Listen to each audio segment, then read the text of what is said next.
October 8, 1991, 2:15 p.m. Dick Clark called Prince noise masquerading as music on live television. 5 hours later, Prince stood backstage at Madison Square Garden with a whiteboard rewriting his entire setlist. Every song a weapon, every note a rebuttal, every moment calculated to dismantle 35 years of authority in 90 minutes. What happened that night, when Prince transformed a concert into a strategic masterclass and brought Dick Clark to his knees not with anger but with architecture, proved that the best revenge isn't rage, it's precision. Most artists would have canceled, some would have raged. Prince did something far more devastating. He invited Dick Clark to front row center, then spent 5 hours building a set list designed to prove every single criticism wrong. Song by song, note by note, this wasn't a concert. It was a 90-minute doctoral thesis on why Dick Clark had stopped listening 20 years ago. And Dick Clark was about to become the student. October 8, 1991, 2:15 p.m., Minneapolis, Minnesota. Prince sat in his home studio at Paisley Park, finalizing arrangements for tonight's Madison Square Garden show. 5 hours until departure, 7 hours until showtime. The Diamonds and Pearls tour was selling out arenas across America. Tonight would be the third of 5 sold-out nights at MSG. 20,000 fans, standard set list, another victory lap. His road manager, Gilbert Davison, burst through the door, no knock. That alone told Prince something was wrong. You need to see this. Now. Gilbert held a VHS tape, still warm from the studio recording machine in New York. MTV, half-hour ago, Dick Clark's show. Prince's expression didn't change. Play it. The television flickered. Dick Clark's face appeared, 62 years old, America's music authority for 35 years, the man who'd introduced Elvis to mainstream America, who'd given the Beatles their first TV appearance, who'd crowned Michael Jackson. The interviewer asked, "Prince's new album, Diamonds and Pearls, drops next week. What do you think?" Dick Clark smiled, that professional broadcaster's smile. "Honestly, I don't understand his appeal." The studio audience went quiet. Dick continued, "The androgyny, the sexuality, the costumes, it's noise masquerading as music. I've been in this business 35 years. I know what lasts. Prince won't." He paused, then delivered the final blow. "Kids love him now, but 10 years later, forgotten. He's a fad, not an artist." Prince watched the screen, his face completely still. Gilbert waited for the explosion, the anger, something. Instead, Prince smiled. "Get me his office number." "Prince?" "Now." At 2:30 p.m., Dick Clark's assistant answered. "Dick Clark Productions. This is Prince. Put him on." 30 seconds of hold music. Then Dick Clark's voice, confident, professional. "Prince, I assume you saw front row. Tonight, Madison Square Garden, 7 p.m. I'm leaving a ticket at will call." Silence on the other end. "I don't think you've been deciding for 35 years without listening. Tonight, listen, then we'll talk." Prince hung up. Gilbert stared. "You're inviting him?" Prince turned to face his road manager. "No, I'm going to teach him." "Teach him what?" "That 35 years of authority means nothing if you've stopped learning." Prince looked at the clock. 2:35 p.m. "Get the band, conference room. Now, we have 5 hours. 5 hours for what?" Prince smiled. "To build a lesson plan." Dick Clark built American music, not just promoted it, built it. In 1957, he took over American Bandstand, made it the most influential music show in television history. If Dick Clark played your record, you sold millions. If he didn't, you disappeared. Elvis, Chuck Berry, the Supremes, the Beach Boys. Every artist who mattered between 1957 and 1989 had Dick Clark's approval. But something happened in the late 1980s. Dick Clark stopped evolving. Rock became rap. Pop became experimental. Music got weird, sexual, boundary-pushing. And Dick Clark, the man who'd championed Elvis when 2:45 p.m., Paisley Park conference room. Prince's band assembled, confused. They'd rehearsed this set list for weeks. Prince stood at a whiteboard, marker in hand. Tonight's set list? Throw it out. We're building a new one. 4.5 hours. Prince drew a line down the whiteboard. Left side, Dick Clark's criticisms. Right side, blank. He wrote, noise, fad, appeal. Dick said, I'm noise. Tonight every song proves structure. He said, I won't last. Tonight we show evolution as durability. He doesn't understand my appeal. Tonight I explain it. One song at a time. Prince turned to his band. This isn't a concert, this is a conversation with one man. Dick Clark, front row center. Every song answers one criticism. Every note is a rebuttal. Song 1, Get Off. We open with rhythm as structure. Bass line James Jamerson would respect. Play it slow. Make him hear every note. Song 2, Cream. Jazz structure and pop. Horn section. Miles Davis intensity. Dick understands Miles. He'll hear the connection. Song 3, Diamonds and Pearls.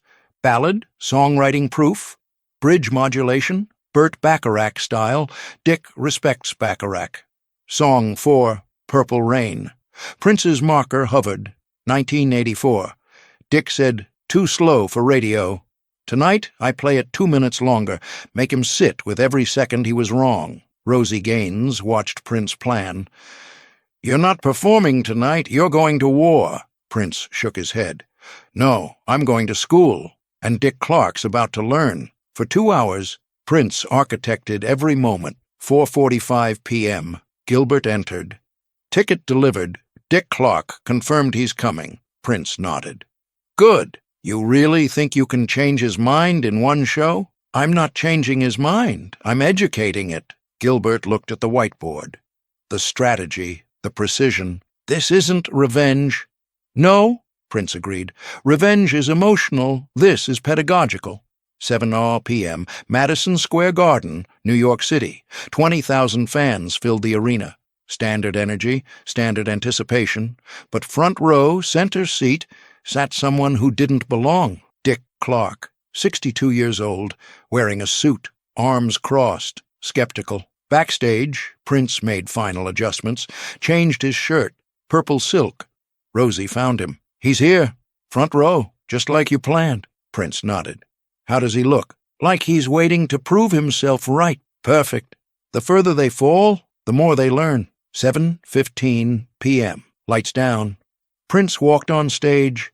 No grand entrance. Just appeared in the spotlight. He didn't address the crowd. Didn't introduce himself. He looked directly at Dick Clark. Made eye contact. Held it for 3 full seconds. Then turned to his band. Let's begin. Get off. The rhythm lesson, 7:15, 7:22 p.m. The bass line hit. Funky, sexual, provocative. But Prince did something unexpected. He slowed the tempo down, made every note distinct, clear. The band followed his lead. Each instrument separate, identifiable. This wasn't chaos. This was architecture. Dick Clark's eyebrows rose. He was hearing structure where he'd expected noise. Prince sang the first verse while watching Dick. Every word enunciated, every note intentional. The song that should have been shock value became a demonstration of compositional control. Prince saw Dick uncross his arms. First barrier broken. Cream, the jazz lesson, 7:30, 7:37 p.m. Prince sat at the piano. The band shifted. Horn section stepped forward. The opening chords weren't pop. They were jazz progressions, complex harmonies. Miles Davis influences clear. Prince played a solo, but not flashy, sophisticated, structured. Dick Clark leaned forward in his seat. He recognized this. He'd promoted jazz legends for decades. This wasn't a pop star playing at sophistication. This was real musical knowledge. Prince glanced at Dick mid-solo, a look that said, "You hear it now?" Dick nodded, almost involuntary. Second barrier broken. Diamonds and Pearls.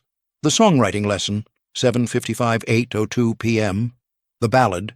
Prince's voice, pure, emotional, technically flawless. Falsetto transitions, chest voice power, control that took decades to master. But the real lesson came in the bridge. A modulation. Key change handled with Bacharach-level craft. Dick Clark's eyes glistened. He was a professional. He recognized mastery when he heard it. Prince sang the final chorus directly to Dick. Not aggressive, gentle. If I gave you diamonds and pearls, would you be a happy boy or a girl? The question hung in the air. Dick Clark wiped his eyes. Third barrier broken. Prince stepped back from the microphone, looked at Dick.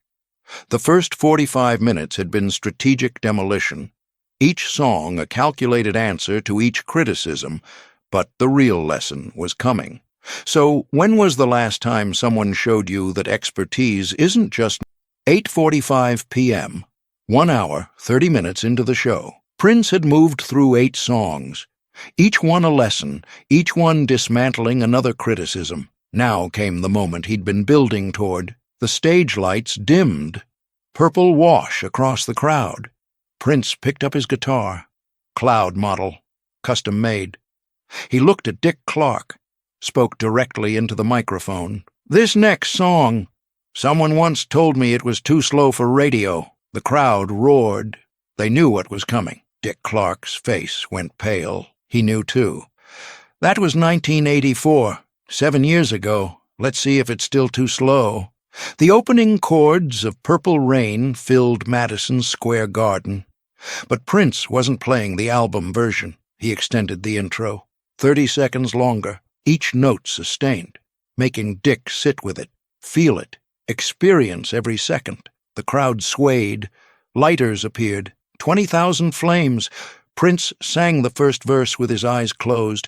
Pure emotion, not performance. Channeling. The lyrics took on new meaning tonight. I only wanted to see you laughing in the purple rain. Was he singing to Dick? To himself? To the music that had been called noise? By the second verse, Dick Clark was standing. He didn't realize he'd stood. His body just moved. Around him, fans noticed, whispered, "That's Dick Clark, American Bandstand," someone near him said. "Isn't he the guy who said Prince was noise?" Dick didn't respond. Couldn't. He was too absorbed. Then came the guitar solo. The album version was 2 minutes. A masterpiece of controlled emotion. Tonight, Prince had 4 minutes planned. He started soft, building slowly, each note a conversation with the instrument. His fingers moved across the fretboard. Not fast, not showing off, just speaking. At 1 minute, the solo began to build, faster, more intense. Dick Clark's hands were pressed against his chest, feeling his own heartbeat accelerate with the music. At 2 minutes, Prince's eyes opened, found Dick Clark, played the next 30 seconds directly to him. Every note saying, "You were wrong, you were wrong, you were wrong," but not with anger, with sorrow, with the weight of being dismissed by someone whose opinion mattered. At 3 minutes, the solo reached heights the album version never touched. Prince bent strings that shouldn't bend, found notes between notes. The technical mastery was undeniable, but technique wasn't the point. The emotion was the point. Dick Clark was crying openly now, hands over his face, but Prince wasn't done. He extended another minute, finding notes that shouldn't exist, bending strings past their limits. This extra minute wasn't about proving anything anymore. It was about healing. Healing the wound of being told your life's work is noise. Healing the wound of being reduced to a fad. Healing through the only language that mattered, music itself. The crowd was screaming, but it sounded distant, like they weren't even there. This moment existed only between two people, the teacher and the student. At 4 minutes, Prince brought the solo home, gentle again, returning to the melody, the final note sustained for 15 seconds. Impossibly long. Dick Clark watched Prince's face, saw concentration, saw peace, saw mastery, then silence. The crowd exploded, but Prince kept his eyes on Dick Clark, who was now standing, applauding, tears streaming down his face like he'd witnessed something sacred. Fourth barrier shattered. 9:30 p.m. Prince had played for over 2 hours. Dick Clark was no longer sitting, no longer analyzing. He was experiencing. When Kiss started, the funk bomb finale, Dick Clark forgot who he was, forgot he was America's music authority, forgot he was 62 years old. He was just moving, dancing. The people around him noticed. "Is that Dick Clark?" Someone pulled out a camera. Flash. 10 p.m. The show ended. Prince took his bow. The band behind him. Standard ending, standard procedure. But something unexpected happened. Dick Clark pushed through the front row barrier, started walking toward the stage. Security moved to stop him. Prince saw, raised his hand. "Let him come." The crowd went silent, confused. Who was this old man climbing onto Prince's stage? Dick Clark reached the platform. Prince extended his hand. Dick took it, but didn't let go. Can I have the microphone?" "Please." Prince studied his face, saw genuine transformation. He handed over the mic. Dick Clark walked to center stage, faced 20,000 people. "My name is Dick Clark. Some of you might know me from television." Murmurs, recognition spreading. 3 hours ago I called this man noise masquerading as music. I said he was a fad, that he wouldn't last. The crowd booed. Dick raised his hand. "I was wrong, dead wrong." He turned to Prince, voice breaking. "I've been in this business 35 years. I've seen Elvis, the Beatles, the Stones, Dylan. I thought I knew music." Dick paused, collecting himself. "Tonight you showed me I stopped listening 20 years ago. You didn't argue with me, didn't insult me, you just taught me." He faced the crowd again. "Every song tonight answered a criticism I made. Every note proved I was blind. This wasn't a concert, it was an education." Dick looked at Prince. "Can you forgive me?" Prince stepped forward, took the microphone back. "Mr. Clark, you're not asking the right question." Confusion on Dick's face. "You don't need my forgiveness. You need to forgive yourself for stopping, for judging instead of experiencing, for letting 35 years of knowledge become 35 years of assumption." Prince put his hand on Dick's shoulder. "Music isn't what you remember. Music is what evolves. You built the bridge that rock crossed. Tonight, you crossed my bridge. That takes courage." The crowd erupted, not mocking Dick, celebrating his honesty. Prince turned to the audience. "Mr. Clark taught America to love music. Tonight, he remembered why he loved it first." Dick Clark and Prince embraced. Real, genuine, 20,000 people standing, applauding both of them. 11 p.m., backstage, Prince's dressing room. Dick Clark sat, exhausted, emotionally spent. "How did you know?"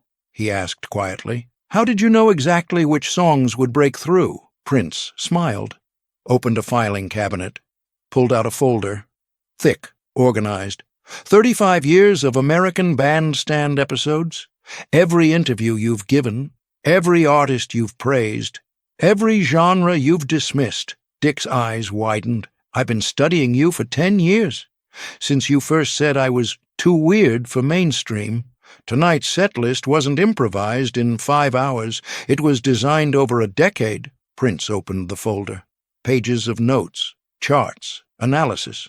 "Every song chosen because I knew your musical vocabulary, what you respect, what you understand, what you've forgotten." Dick stared at the research. You planned this? 10 years of preparation.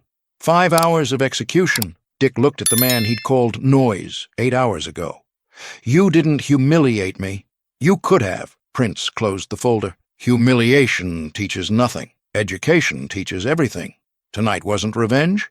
It was reminding you that music is bigger than any one person's opinion." Dick stood, extended his hand. "Thank you." Prince shook it. "You're not a fool. You're human. We all stop listening sometimes. Tonight, you started again." The next morning, Dick Clark filmed an emergency TV segment. "Yesterday I made the biggest mistake of my career. I judged an artist without experiencing his art. Prince isn't noise, he's a revolution." From 1991 to 2012, Dick Clark became Prince's most vocal supporter. When Dick Clark died in 2012, Prince released a statement. Dick taught me that ego can learn, that power can apologize, that legends can grow. He spent 35 years teaching America about music, then he spent 21 years learning that music never stops teaching us. At Dick's memorial, one song played on loop, Purple Rain, the 4-minute solo version from October 8, 1991. The night America's greatest music authority became a student again. So, what lesson are you refusing to learn because you've decided you already know everything? What's the voice you're dismissing because it doesn't sound like what you're used to? Hit that subscribe button if this story reminded you that expertise isn't about knowing everything. It's about staying curious enough to keep learning. Share this with someone who's stopped listening, who's become so confident in their knowledge that they've forgotten how to experience something new. And comment below. Tell us about a time when someone taught you that being wrong was actually the beginning of being right. Next time you're tempted to dismiss something you don't understand, remember Dick Clark on that stage. Remember that 35 years of authority meant nothing compared to 90 minutes of actually paying attention. Prince didn't destroy Dick Clark that night. He saved him from becoming irrelevant, from the worst fate that can happen to any authority, becoming the thing that stops progress. Music evolves. Understanding evolves. The question is, are you evolving with it? Dick Clark answered that question. On stage, in front of 20,000 witnesses. Your turn to answer. What are you ready to learn?